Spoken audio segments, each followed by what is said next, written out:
يا ليلة بيضة، يا الزمالك بتعمل ايه؟ هو في نادي في العالم عليه هادي على قولة اخواننا في مصر القواضي 14 قضية ومتصدر الدوري المصري وواصل لنهاية الكونفدرالية؟ فلنستمع للمحامي ماذا يقول عن قضايا الزمالك.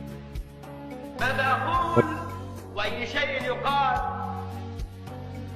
وأي شيء يقال بعد كل ما قيل، وهل قول يقال مثل قول قيل قبل ذلك؟ كما قال الشاعر: رب قول قيل في قول خير من قول يقال. 14 قضية، لكن هل تعلم ما هي القضية الأهم؟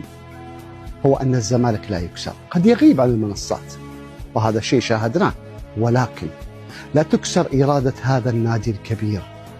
اليوم هذا الفريق عليه 14 قضية، ما في أي نادي في العالم بهذه الظروف وبدون انتدابات شتوية وتغيير جهازين فنيين وإصابات وغيابات ويتصدر.